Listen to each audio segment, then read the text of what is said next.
Okay, welcome everyone in the consumer behavior class. We are going to start the second part of consumer behavior, second part of the chapter 1, technology driven marketing, technology driven consumer behavior. তো আমরা chapter 1 আলোচনা করছিলাম, chapter 1 এর প্রথম অংশ শেষ করে আমরা আজকে দ্বিতীয় অংশ শুরু করতে যাচ্ছি। আমাদের দ্বিতীয় অংশের আলোচ্য বিষয় হচ্ছে technology enriches the exchange between consumers and marketers. অর্থাৎ মার্কেটারদের সাথে কনজিউমারদের যে একটা বিনিময় হয়, মার্কেটিং এর যে মূল কাজ, যেখানে মার্কেটাররা কনজিউমারদেরকে সলিউশন প্রোভাইড করে, কনজিউমাররা মার্কেটারদেরকে ভ্যালু প্রোভাইড করে। এই রিলেশনশিপটা আরো এনরিচ হচ্ছে এখন টেকনোলজির কারণে, বা টেকনোলজি এর সহায়তায় এখন কনজিউমারদের সাথে মার্কেটারের রিলেশনশিপটা, এক্সচেঞ্জ রিলেশনশিপটা অনেক বেশি সমৃদ্ধ, শক্তিশালী হচ্ছে। তো আমরা এই পয়েন্টে যে বিষয়গুলো আলোচনা করব সেটা হচ্ছে কনজিউমার্স হ্যাভ এমব্রেসড টেকনোলজি। কনজিউমাররা টেকনোলজি গ্রহণ করে নিয়েছে, বেছে নিয়েছে। Number 2, behavioural information and targeting. এখনকার টার্গেটিং হচ্ছে কনজিউমারদের আচরণকে সামনে রেখে। এখন আর বই খাতার ইনফরমেশনকে না ভিত্তিতে না, যে বাংলাদেশের লোক সংখ্যা কত, এত, জেলা কয়টা, 64টা। তো 64টা জেলায় মোট এত লোক, কোন জেলায় কত মানুষ আছে, সেখানে পুরুষ আছে কয়জন, নারী আছে কয়জন, শিক্ষিত আছে কয়জন, এইভাবে চিন্তা করে যে সেগমেন্টেশন করবেন, সেই যুগ চলে গেছে। এখন সেগমেন্টেশন করা হয়, অ্যাপস কে নির্দেশ দেওয়া হয় যে তুমি ভাগ করে দেখো যে কোন ধরনের মানুষ কি ধরনের জিনিস চায়, গ্রুপ করো। অ্যাপস আপনাকে ইনফরমেশন দেয় যে টোটাল গত 1 মাসের আচরণ পর্যবেক্ষণ করে, বা গত 1 বছরের আচরণ পর্যবেক্ষণ করে দেখা যাচ্ছে যে এই বয়সী কাস্টমাররা এই জাতীয় জিনিস চায়, তারা ফেসবুকে এই জাতীয় জিনিসে ক্লিক করে এবং তারা নিজেদের মধ্যে আলাপ সালাপে এই শব্দগুলো বেশি ব্যবহার করে। এভাবে কনজিউমারদেরকে আলাদা আলাদা চিহ্নিত করা, এই কাজটা এখন টেকনোলজির মাধ্যমে হচ্ছে এবং সেই অনুযায়ী কোম্পানিগুলো টার্গেটিং করছে। 3 নম্বর আলোচ্য বিষয় হচ্ছে interactive and novel communication channels. Interactive channel অর্থাৎ যার মাধ্যমে কনজিউমারদের সাথে মার্কেটারের আলোচনা হয় বা যোগাযোগ হয়, সেই মাধ্যমটা এখন এত ইজি হয়ে গেছে যে কনজিউমারদের সাথে, মানে কনজিউমাররা এখন মার্কেটারদেরকে ঘন ঘন নক করতে পারে, মার্কেটাররা কনজিউমারদেরকে সরাসরি নক করতে পারে এবং তথ্য আদান প্রদান হতে পারে, জিজ্ঞাসা, প্রশ্নোত্তর, এসবগুলো এখন কমিউনিকেশনের বেশ দারুণ একটা সুযোগ তৈরি। সবগুলোর এখন এই ইজি কমিউনিকেশনের মাধ্যমে সম্পাদিত হচ্ছে এবং এখানে নোভেল কমিউনিকেশন চ্যানেল তৈরি হচ্ছে একটার পর একটা। নোভেল কমিউনিকেশন চ্যানেল বলতে কি বোঝায়? নোভেল শব্দের অর্থ কি? নতুন। নতুন, রাইট। তো নোভেল কমিউনিকেশন চ্যানেল অর্থাৎ নতুন নতুন কমিউনিকেশন চ্যানেল তৈরি হচ্ছে। ফেসবুক মেসেঞ্জার, তাই না? কোম্পানিগুলো এখন কাস্টমারদের কাছ থেকে মেসেঞ্জারে অর্ডার নিচ্ছে, মেসেঞ্জারে তাদের প্রশ্নের জবাব দিচ্ছে। এটা একটা নতুন চ্যানেল। নাম্বার 4 হচ্ছে customising products and promotional messages. অর্থাৎ কাস্টমার টেকনোলজি ব্যবহার করে এখন প্রত্যেক কাস্টমারের জন্য প্রোডাক্টটাকে, বা ছোট ছোট গ্রুপ অফ কাস্টমারদের জন্য প্রোডাক্টকে কাস্টমাইজ করে দেওয়া যাচ্ছে। কাস্টমাইজ করা মানে কি? কাস্টমাররা যেভাবে চায় সেভাবে তৈরি করার ব্যবস্থা করা। আর প্রমোশনাল মেসেজও এখন কাস্টমার টু কাস্টমার ভ্যারি করছে, যে একজন কাস্টমার যে ধরনের তার বিহেভিয়ার, তার মোবাইলে ঠিক সেই ধরনের মেসেজ যাচ্ছে। হাজবেন্ড এর মোবাইলে মেসেজ যায় হচ্ছে শার্ট প্যান্টের, আর ওয়াইফের মোবাইলে মেসেজ যায় বা তার ফেসবুক ওপেন করলে সেখানে মেসেজ ভেসে, বিজ্ঞাপন ভেসে ওঠে হচ্ছে হিজাবের। দুজনে একই রুমে থাকে, একই বাসায় থাকে, অথচ দুজনের মোবাইলে খুললেই 2 ধরনের বিজ্ঞাপন পাওয়া যায়। তার মানে প্রত্যেককে আলাদা করে চিহ্নিত করে তার জন্য সেপারেট প্রমোশনাল মেসেজ বা সেপারেট অ্যাডভার্টাইজ দেওয়াটা সম্ভব হচ্ছে। এবং সর্বশেষ পয়েন্ট হচ্ছে better prices and distribution. Better prices মানে দাম, ঠিক যে কাস্টমার যে ধরনের দাম দিতে প্রস্তুত তাকে সেইভাবে তার সাথে দামাদামি করা যায়, তার জন্য দাম সেট করা যাচ্ছে।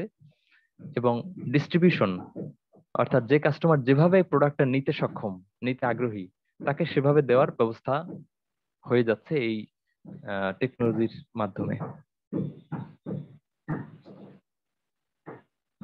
বোঝা গেল কি এই 5টা point? Any question on any of this point? Sir, আরেকবার second একটু point. দেখেন। Sir, second point. Thank you. Second পয়েন্টটা হচ্ছে বিহেভিয়ারাল ইনফরমেশন অ্যান্ড টার্গেটিং। তার মানে এখন কাস্টমারদের ডেমোগ্রাফিক ইনফরমেশন কালেক্ট করা হয় না, অর্থাৎ ছেলেকে, মেয়েকে, এরপরে কে কোন এলাকায় থাকে, এগুলোর যে আপনার আদমশুমারির যে তথ্য আগে সেগুলো ব্যবহার করতো কোম্পানিগুলো। আদমশুমারির তথ্য অনুযায়ী এখানে এই জেলায় কতজন নারী আছে, কতজন পুরুষ আছে, কতজন চাকরিজীবী আছে, কতজন ব্যবসায়ী আছে, এভাবেই সিলেক্ট করে বা টার্গেট করে তাদের জন্য প্রোডাক্ট তৈরি করা হতো। কিন্তু এখন টেকনোলজি আসার কারণে এই ইনফরমেশন গুলো কালেক্ট করা হয় তার আচরণ দেখে।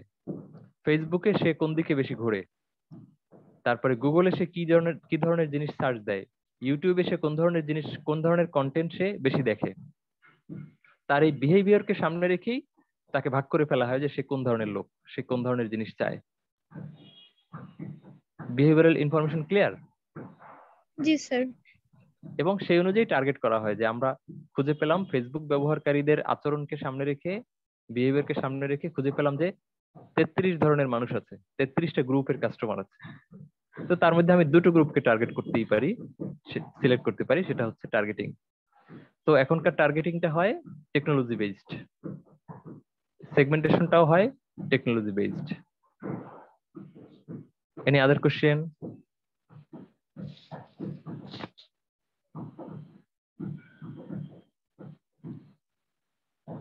পাঁচটা পয়েন্টের মধ্যে আর কোনো প্রশ্ন? শান্তা? জি sir. Any question on any point? Sir 4 নাম্বারটা আমার একটু মানে সমস্যা হইতেছে, মানে product promotional message. Customising products. Customise শব্দের অর্থ হচ্ছে কাস্টমার যেরকম চায় তাকে সেভাবে তৈরি করে দেওয়া। কাস্টমাইজ শব্দের বিপরীত শব্দ হচ্ছে স্ট্যান্ডার্ডাইজ। স্ট্যান্ডার্ডাইজ মানে হচ্ছে আমরা কয়েকটা স্ট্যান্ডার্ড সেট করে দিলাম, এর মধ্যে থেকে আপনার যেটা পছন্দ হয় নেন। এই ধরনের অফারকে বলা হয় standardised offer.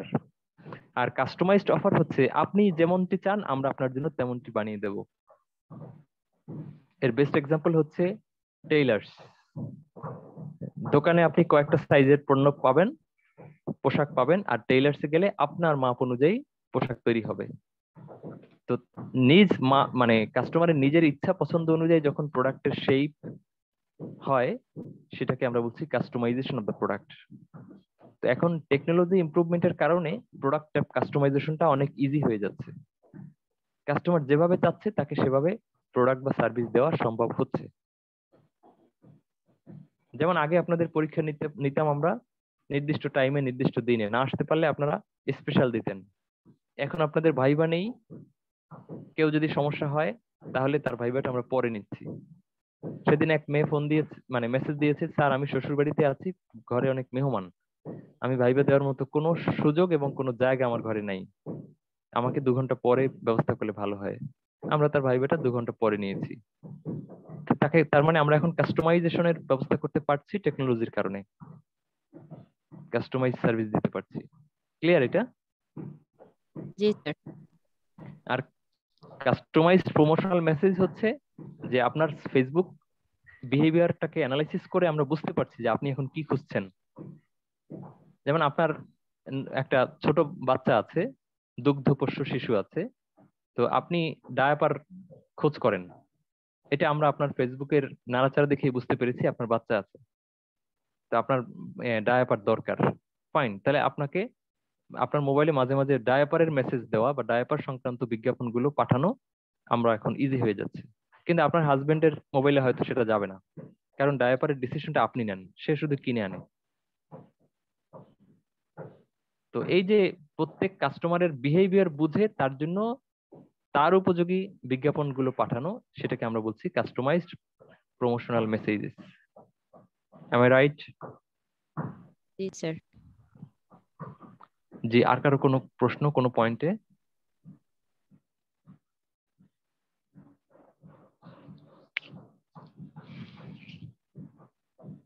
Any question on any point from any person?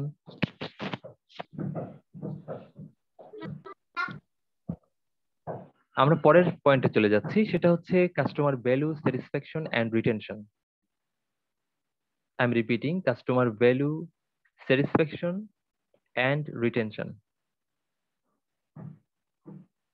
তো আমাদের এতক্ষণ পর্যন্ত আলোচনা ছিল যে কাস্টমাররা টেকনোলজিকে গ্রহণ করে নিয়েছে, এমব্রেস করে নিয়েছে। এমব্রেস করা মানে হলো গ্রহণ করে নেওয়া।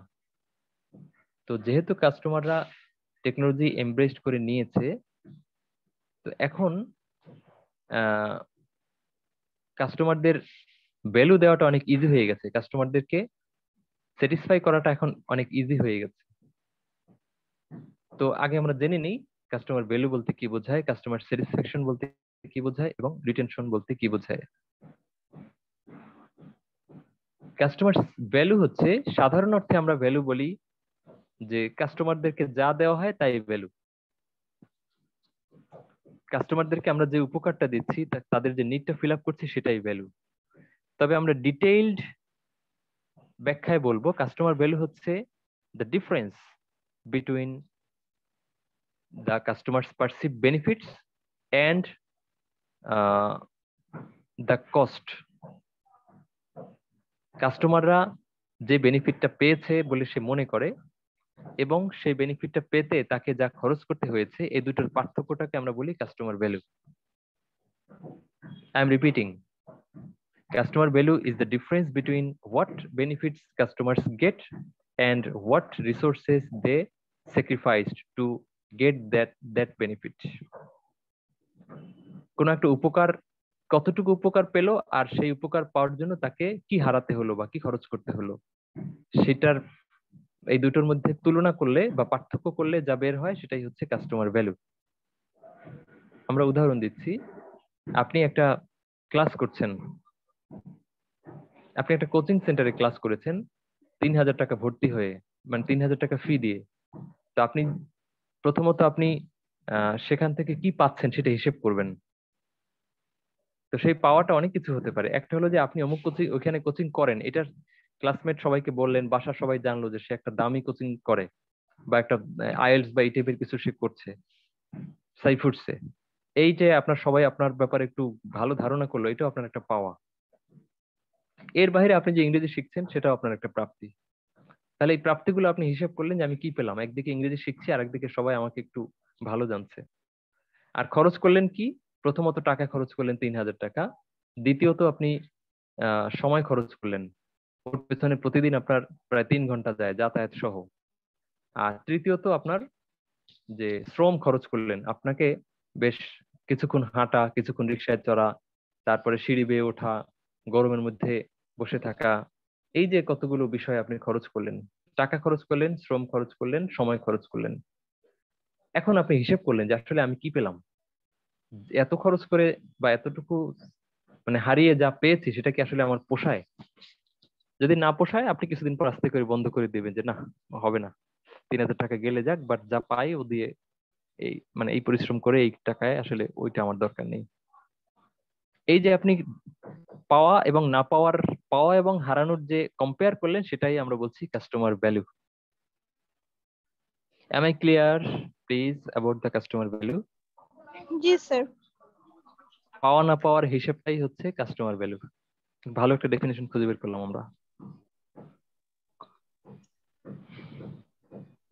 কাস্টমার স্যাটিসফ্যাকশন হচ্ছে the feelings that comes after using the product or after getting the performance of the product, after comparing the performance of the product with the expectation to the product. মানে আমি যা চেয়েছিলাম, যা আশা করেছিলাম, তার সাথে আমি যা পেয়েছি, এই দুটোর কম্পেয়ার করার পরে আমার মনে যে একটা ফিলিংস ক্রিয়েশন হয়, সেই ফিলিংসটার নামই হচ্ছে কাস্টমার স্যাটিসফ্যাকশন। আমি আরেকবার বলছি, একজন কাস্টমার যা পায় এবং সে যা আশা করেছিল, প্রত্যাশা করেছিল, সো তার প্রাপ্তি, that means the performance of the product and the expectation to the product, এই দুটোর মধ্যে কম্পেয়ার করার পর যে ফিলিংস তৈরি হয়, that feelings is called customer satisfaction. Am I clear, please? G sir. জি স্যার। Okay. Yes, sir. তো কাস্টমার স্যাটিসফ্যাকশন অনেক ধরনের হতে পারে। যদি ফিলিংসটা হয় খুব তিক্ত তাহলে এটাকে আমরা বলবো ডিসস্যাটিসফ্যাকশন। ফিলিংসটা হয় যদি মানে অ্যাজ ইউজুয়াল তাহলে এটাকে আমরা বলবো নর্মাল স্যাটিসফ্যাকশন। তার মানে যা চেয়েছিলাম বা কাছাকাছি পেয়েছি।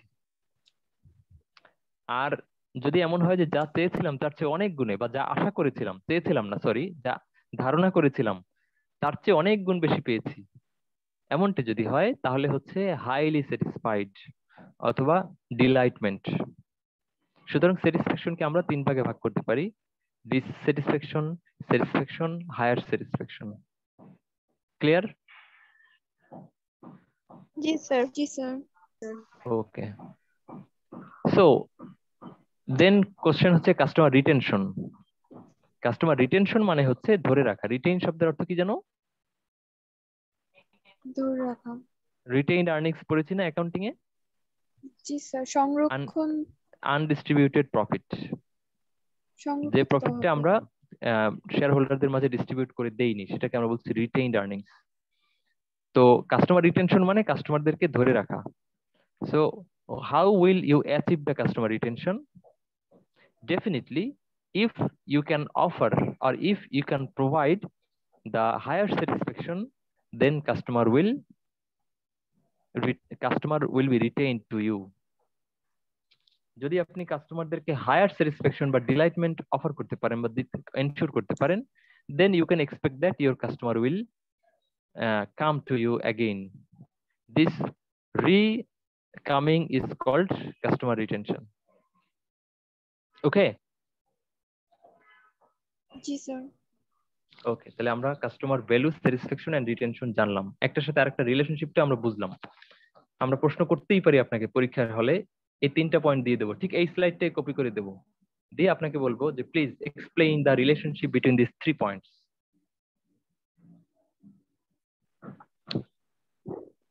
ওকে, let us go to the next explanation about the retention. Retention বলতে আমরা কি বুঝি এবার সেটা দেখবো।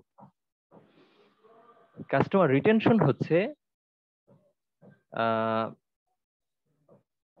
যদি আপনার কাস্টমাররা লয়াল হয় তাহলে কাস্টমাররা থাকবে। প্রশ্ন হচ্ছে আমি কাস্টমারদেরকে লয়াল বানিয়ে লাভ কি? সেই লাভটা আমরা এখন একটু আলোচনা করব। প্রথম লাভ হচ্ছে loyal customers buy more products and constitute a readymade market new models of existing products. তার মানে হচ্ছে লয়াল কাস্টমাররা সাধারণত অধিক পণ্য কেনে, কারণ তার একবার যেহেতু পণ্যের প্রতি আস্থা চলে এসছে। আপনি একটা ক্রিম কেনেন হচ্ছে একটু পরীক্ষামূলক, যে দেখি এদের ক্রিমটা কেমন। যখন আপনি স্যাটিসফাইড হয়ে যান তখন কিন্তু ক্রিম আপনি প্রতি মাসে পর্যাপ্ত পরিমাণ কিনতে আপনার বাধে না, যে না এদের তো ভালোই হবে। সো লয়াল কাস্টমাররা বেশি কেনে সাধারণ নতুন কাস্টমারের চেয়ে।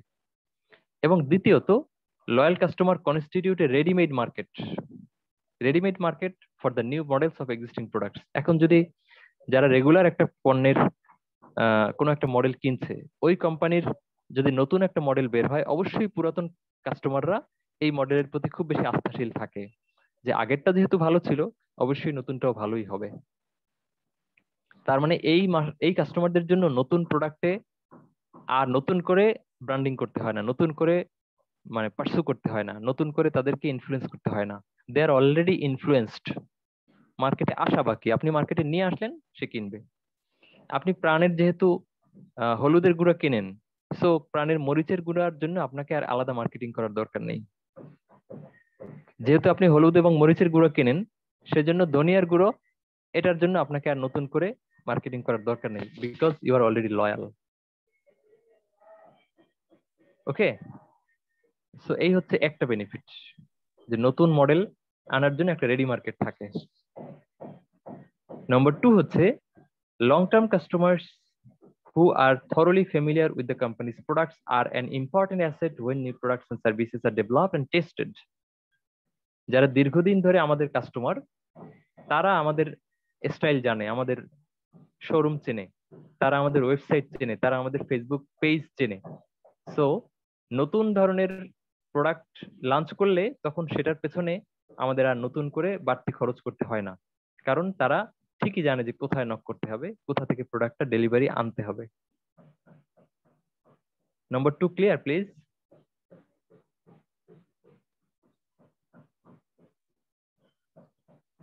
আপনারা কি আছেন আমাদের সাথে? স্যার জি, আবার স্যার। একটু বলেন স্যার। 2 নম্বরটা না 1 নম্বরটা? স্যার 2 নাম্বারটা। স্যার 2 নাম্বারটা। 2 নম্বরটা হচ্ছে যারা অলরেডি আমাদের কাস্টমার হিসেবে আছে তাদেরকে আমরা যদি নতুন পণ্য বাজারে ছাড়ি, তাদের জন্য আর আমাদের খরচ খুব বেশি করতে হয় না নতুন পণ্যটা পরিচয় করিয়ে দেওয়ার জন্য। কারণ ওই নতুন পণ্যটা কোন দোকান থেকে কিনতে হবে, কোথায় অর্ডার করতে হবে, কিভাবে মানে অর্ডার রিসিভ করতে হবে, কিভাবে পেমেন্ট করতে হবে, এই সব খবরগুলো আমাদের পুরান কাস্টমাররা বা সব বিষয়ে আগে থেকেই অভ্যস্ত। ক্লিয়ার? জি স্যার। যেই স্টুডেন্টরা আমাদের এখান থেকে বিবিএ করেছে তারা যদি এখানে এমবিএ করে তাদের পেছনে আমাদের খরচ কম। এই হিসেবে যে তাদের বলে দিতে হয় না যে কোথায় এডমিশন রুম, কিভাবে তারা পেমেন্ট করবে, তারপরে তারা কিভাবে দিবে, রিটেক দিবে, এরপরে কিভাবে কালেক্ট করবে, এটাকে কি বলা হয়, অ্যাডমিট কার্ড কালেক্ট করবে। এই সমস্ত বিষয়গুলোতে আমাদের আর তাদের পেছনে বাড়তি সময় ব্যয় করতে হয় না, বাড়তি শ্রম দিতে হয় না। এবার বোঝা গেল? জি জি স্যার। স্যার। যদি আমরা ঢাকা চক্ষু ইস্পাহানি চক্ষু হাসপাতাল ফার্মগেটের কথা বলি, সেখানে অনেক বিশাল একটা মানে এরিয়া সহ একটা হাসপাতাল। তো যারা নতুন যায়, একজন টেবিল চেয়ার নিয়ে বসে থাকেন, তাকে জিজ্ঞেস করা হয় যে ভাই আমি কোন দিকে যাব, তখন সে জিজ্ঞেস করে রোগী কে, তো রোগী হচ্ছে অমুক, বাচ্চা, আচ্ছা বাচ্চা রোগী যদি হয় তাহলে আপনি ওই সামনে গিয়ে নিচে আন্ডারগ্রাউন্ডে ওখানে গিয়ে টিকিট কাটবেন এবং অপেক্ষা করবেন, তারপর আপনাকে ডেকে নিয়ে যাওয়া হবে। শুধু এইটুকু বলার জন্য একজন লোক আমার ওখানে রাখা লাগতেছে। কিন্তু যে পুরাতন কাস্টমার অলরেডি এখানে আগে থেকেই ডাক্তার বা চোখ দেখাতে অভ্যস্ত, সে কিন্তু ওই লোকের মানে হবে না, ওই লোকের পরামর্শ তার প্রয়োজন নেই, সে জানে যে কোথায় আমাকে টিকিট কাটতে হবে। তাহলে সবগুলো লোকই যদি নতুন হতো, ওই এক লোক দিয়ে হতো না, আরো একটা লোক নিয়োগ করা লাগতো। তো আরো একটা লোক নিয়োগের খরচটা আমরা বেঁচে গেল না? জি স্যার। এবার কি পার্থক্যটা বুঝতে পেরেছি 1 এবং 2? জি স্যার। 2টা হচ্ছে তাকে সার্ভ করার জন্য যে আমাদের বাড়তি পরিশ্রম সেটুকু আর করা লাগে না, কারণ সে আমাদের সিস্টেমের সাথে অভ্যস্ত। আর 1টা হচ্ছে সে পরিচিত, তাকে আর নতুন করে পরিচয় করিয়ে দিতে হয় না, নতুন করে তার মনে আস্থা সৃষ্টি করতে হয় না যে আমাদের এই প্রোডাক্টটা খুব ভালো। এই হচ্ছে 1 এবং 2। ওকে? জি স্যার। নাম্বার 3 হচ্ছে loyal customers are less price sensitive and pay less attention to competitors advertising. যে একবার লয়াল হয়ে যায় সে প্রাইসের ব্যাপারে অত সেনসিটিভ থাকে না। সামান্য 2-4 টাকা দাম বাড়লে অথবা কম্পিটিটরের কারো 2-4 টাকা দাম কমলে সে লাভ দিয়ে এটা বাদ দিয়ে ওখানে যাবে, এই কাজ সে করে না, কারণ সে এদের সার্ভিসে স্যাটিসফাইড।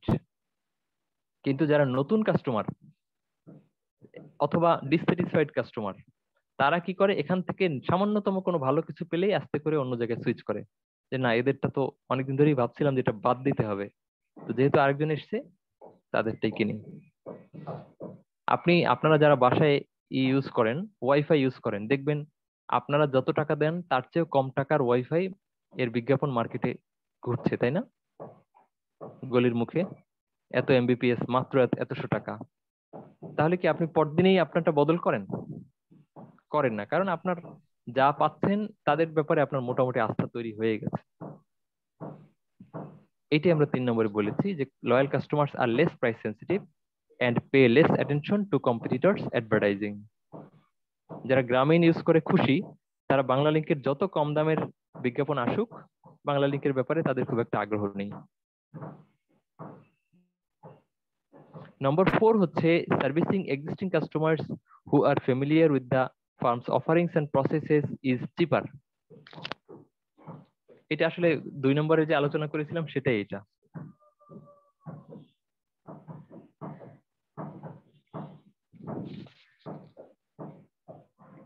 আচ্ছা, 2 নম্বরের আলোচনাটাই আসলে 4 নম্বরে এখানে আছে। 5 নম্বরের আলোচনাটা হচ্ছে loyal customers spread positive word of mouth and refer other customers. Loyal কাস্টমাররা সুনাম ছড়ায় মার্কেটে এবং তাদের মুখ থেকে শুনেই অন্য কাস্টমাররা এখানে আসে। সুতরাং লয়াল কাস্টমাররা আমাদের জন্য অ্যাসেট। কিভাবে অ্যাসেট? তাদের মুখ থেকে শুনেই অন্য কাস্টমাররা আসে।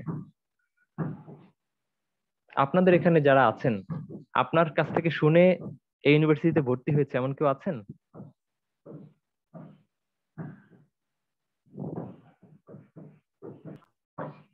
তো 6 নম্বরটা হচ্ছে marketing efforts aimed at attracting new customers are expensive. I'm repeating. Marketing efforts aimed at attracting new customers are expensive. তার মানে নতুন কাস্টমারদেরকে নতুন পিপলদেরকে ইনভাইট করে ইনফ্লুয়েন্স করে তারপর কাস্টমার বানানো, এটা অনেক খরচের একটা ব্যাপার। প্রথমে তাকে পরিচয় করাতে হয়, তারপর তাকে তার মনে আস্থা ক্রিয়েট করতে হয়, এরপরে তাকে একটা দিতে হয়, ফ্রি দিতে হয়, স্যাম্পল দিতে হয়, তাকে দোকান পর্যন্ত আনতে হয়, এরপরে তাকে মিনিমাম একটা কেনার জন্য উদ্বুদ্ধ করতে হয়, প্রয়োজনে স্পেশাল ডিসকাউন্ট দিতে হয় ফার্স্ট কামিং কাস্টমারকে, কিনলেই 20 টাকা ক্যাশব্যাক, এই টাইপের কিছু একটা। তারপরে হলো সে ধীরে ধীরে কাস্টমার হয়। তো একজন কমপ্লিট কাস্টমার বানাতে কোম্পানির অনেক খরচ হয়, সেই খরচটা উঠাতে অনেক সময় লাগে। কিন্তু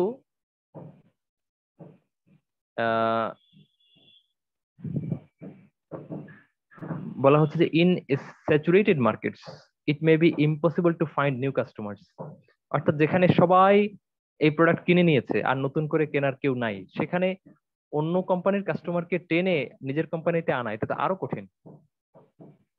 যেমন গ্রামীণের কাস্টমারকে বাংলালিংক যদি আনতে চায়, গ্রামীণ বাদ দিয়ে আমাদেরটা নিন, তাহলে বাংলালিংকে ওই লোকের পেছনে অনেক বেশি খরচ করেও তাকে আনাটা খুব ডিফিকাল্ট, তাই না?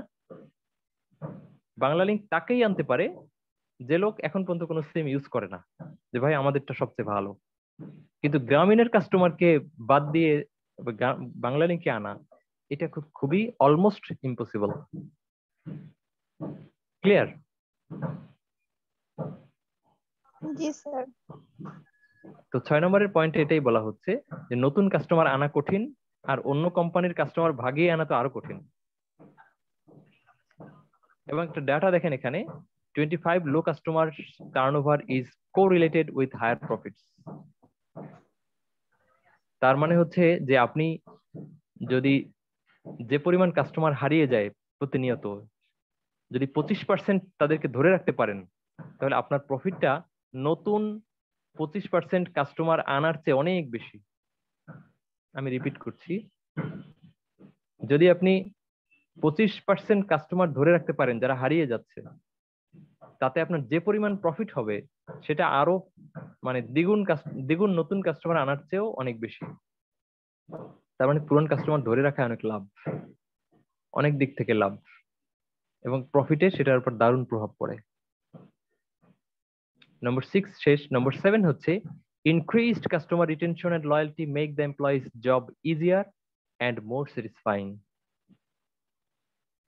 যদি আপনি কাস্টমারের লয়্যালটি এবং রিটেনশন কনফার্ম করতে পারেন, তাহলে তাদেরকে ডিল করাটা, তাদেরকে স্যাটিসফাই করাটা কোম্পানির জন্য খুবই সহজ। কিন্তু নতুন কাস্টমাররা সবসময় খুঁতখুঁতে থাকে, তো তাদেরকে খুশি করাটা তুলনামূলক কঠিন। আর পুরাতন কাস্টমাররা হ্যাবিচুয়েটেড হয়ে যায় এদের সাথে, স্টাইলের সাথে, এদের সার্ভিসের সাথে, সো এদের বিরক্তি এত সহজে হয় না, এদের অনেক কিছুই গা সওয়া হয়ে গেছে। আর নতুন কাস্টমাররা সবকিছুর মধ্যেই খুঁতখুঁতে থাকে, যে কারণে তাদেরকে সন্তুষ্ট করাটা তুলনামূলক কঠিন কাজ। সেজন্যই আপনি পুরাতন কাস্টমার যত ধরে রাখতে পারবেন, ততই তাকে খুশি করা, অল্পতে খুশি করাটা সহজ। এবং প্রয়োজনে তাদেরকে ওয়েট করানো যায় যে আপনি একটু আজকের দিনটা পাচ্ছি না, আমরা আপনাকে আগামী দিনে ইনশাল্লাহ দেবো। সে আবার আগামী দিনে আসে। কিন্তু নতুন কাস্টমাররা কখনোই আগামী দিনে আসবে না, সে বলবে যে মার্কেটে দোকানের অভাব আছে, আমি আপনার কাছে আবার কেন আসবো। এই হচ্ছে কাস্টমার রিটেনশনের 7টা benefit. Any question please from anyone?